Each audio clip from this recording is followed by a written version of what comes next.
Welcome to Sectional Rehearsals, targeting weak spots for ensemble unity. If you've ever directed or played in a band, you know that full rehearsals can feel like herding cats.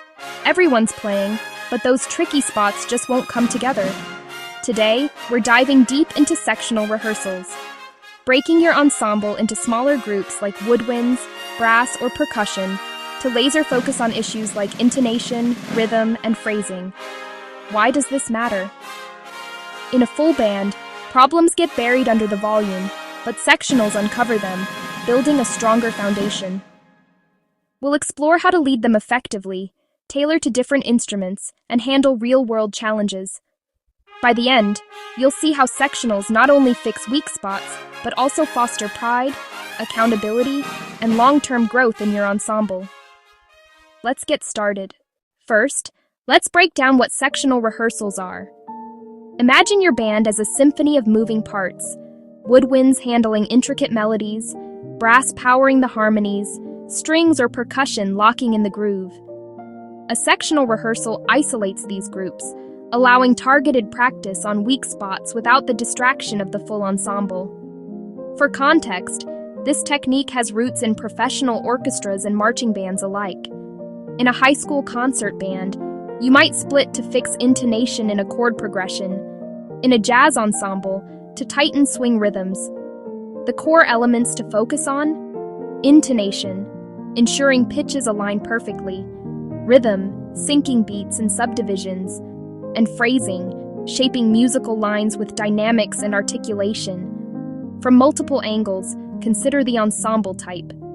In a symphony orchestra, sectionals might emphasize blend within strings for a lush sound, while in a wind ensemble, they target balance across registers. Examples abound. Think of rehearsing the opening of Beethoven's Symphony No. 5, where the brass section hones that iconic motif's precision, or a modern wind band tackling a complex fugue in Holst's The Planets, where woodwinds isolate counterpoint to avoid muddiness. Nuances here. Sectionals aren't just divide and conquer, they require planning. Schedule them during regular rehearsal time or as extras, and rotate leadership to build skills. Edge case. In very diverse ensembles, like a community band with beginners and pros, sectionals prevent frustration by allowing paced progress. Now, let's demonstrate leading a sectional. I'll use a woodwind section working on a tricky passage from Beethoven's Egmont Overture, a fugue where intonation and rhythm often clash. Step 1. Identify the weak spot. Listen to a full run-through. Hear the flat notes and rushed entries. Now, isolate the woodwinds.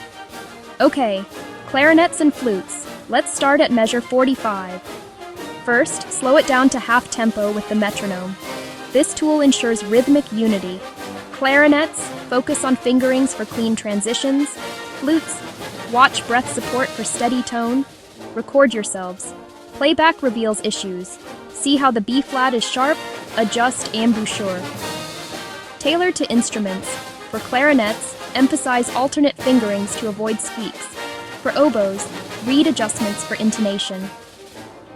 Multiple angles. Switch to brass. Trumpets might use mutes for blend practice, or trombones focus on slide positions.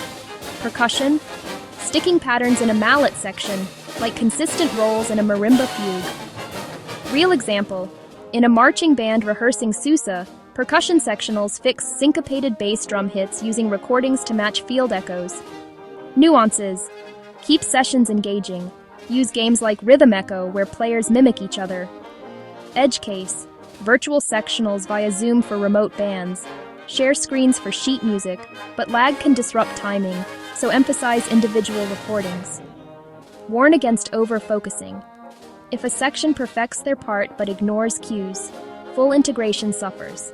Always end with a quick full group merge. Let's explore tailoring sectionals from multiple angles. For woodwinds, prioritize articulation in fast passages. Clarinets drill tonguing, while saxophones work reed response. Brass, valves and embouchure endurance, like in a Wagner chorale. Percussion, dynamics and layered rhythms, using sticking charts for consistency. Strings, if in your ensemble, Bowing techniques for unified strokes. Real band examples. In a youth orchestra tackling Beethoven's Ninth, choral fugue sectionals help brass build stamina without overwhelming winds. For jazz bands, sectional on improvisation phrasing in a Coltrane piece fosters stylistic unity. Nuances and edge cases. In large bands, 50-plus members, sections might be unwieldy, split further like upper versus lower woodwinds to maintain focus. Conversely, small community bands often have multi-instrumentalists, one player doubling flute and sax. Here, flexible sectionals group by role, not strict instrument, to avoid isolation. Beyond immediate fixes, sectionals have profound implications. They build sectional pride. Woodwinds own their melodies, fostering accountability where players self-correct rather than waiting for the director. This improves full rehearsal blend, as sections arrive polished, allowing time for musicality over basics. From multiple angles.